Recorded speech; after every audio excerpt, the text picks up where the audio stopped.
What's up, guys? So this video is going to be about how meditation has helped me deal with and overcome addiction and depression. So I'm not going to lie, I'm not going to say I fully recovered and overcome addiction and depression, because I haven't, but I've come a hell of a long way compared to where I was before. I still experience addiction and depression. I experience it more often when I don't do certain things that I've learned and experienced have helped me overcome it. When I do these things consistently, I don't so much experience addiction and depression. When I stop doing certain things, such as meditation, I experience it much more regularly and in increasing intensities. So meditation, right? So first of all, I've talked about in previous videos and posts how addiction is basically just a pattern of mind and a pattern of body.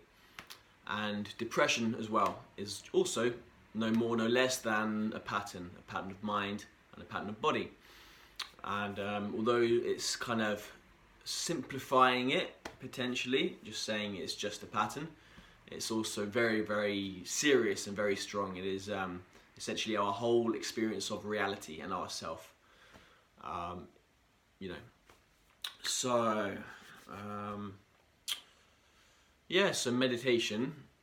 So before I get into that, so addiction is basically looking outwards or reaching outwards to solve an inner problem.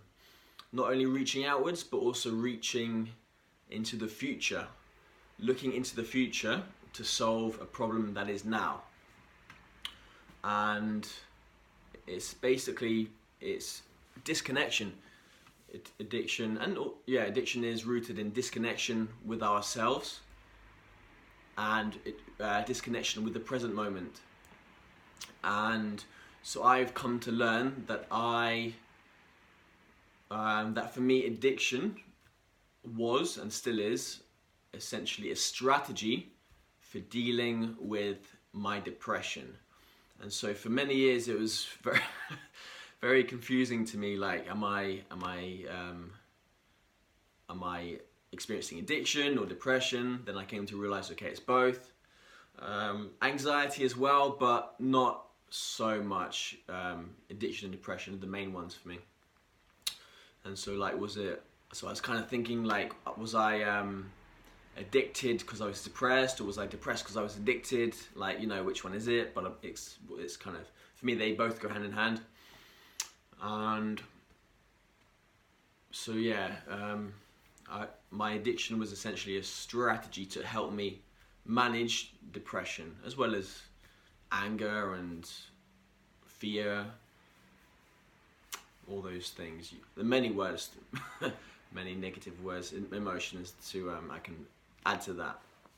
But so meditation is basically rather than continuing to look outwards, it's now turning around and looking inwards, and just being present with ourselves, reconnecting with ourselves, rather than being disconnected, looking outwards, looking into the future, trying to chase a high, or trying to chase a distraction, or trying to chase an ideal, a fantasy, something that felt better in the past, that's still saved in our memory, trying to re-chase that, trying to get that back.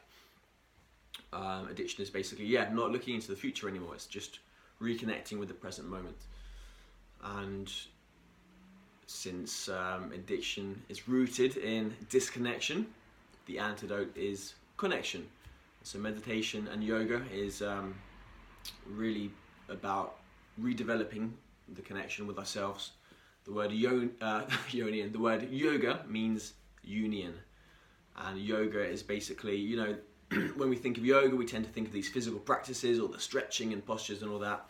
That's a type of yoga, but also meditation is yoga, because meditation, the purpose is to bring about a sense of union, a sense of connectedness, that which is scattered coming back together, creating a union, a wholeness.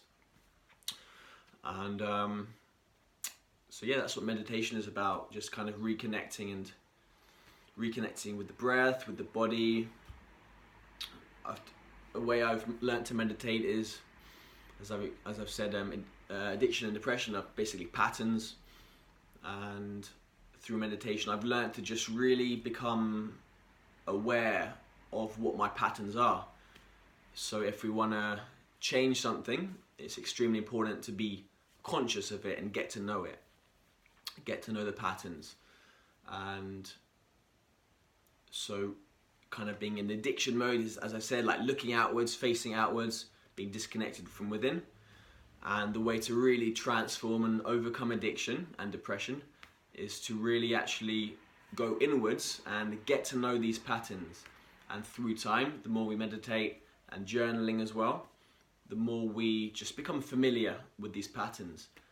And therefore, throughout our lives, throughout our day, once we've become acquainted and familiarized with these patterns, the more we can recognize them when they come up through life. If we've taken the time to get to know them, when they come up, we can catch them. Oh, okay, it's this one again. Like, rather than reacting, just reacting, and living on a loop, living in accordance to these patterns, we can notice them now. We can catch them. We can basically bring what is unconscious, bring it up into the conscious, making the unconscious conscious. So that what was in the dark, bringing it up to the light, and then we can, as I said, just catch it a lot more often, a lot more frequently.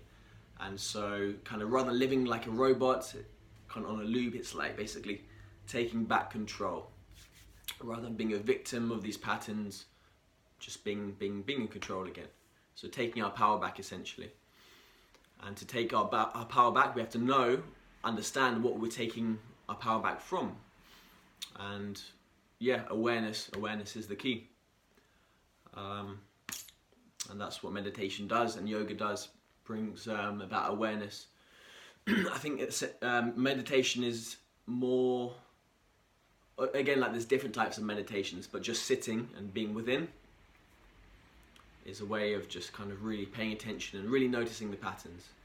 Yoga is kind of more physical practice, and from my experience and understanding, yoga is kind of about releasing trapped energy, releasing what's stuck, and allowing things to flow and just to kind of heal and transform by themselves, releasing old patterns. I'm going to leave this one here. So meditation, I highly recommend it for everybody, because on some way or another we all run on patterns. Just like, if you're experiencing anger, that's a pattern. Anxiety, fear, low self-esteem, just any kind of unnatural state is peace, love, joy, freedom, happiness, power. If at any point we're experiencing something other than that, it's basically a pattern, an old pattern that was formed early on in childhood, which can be released through meditation as a starting point. So yeah, hope you got something from this video. There'll be more to come.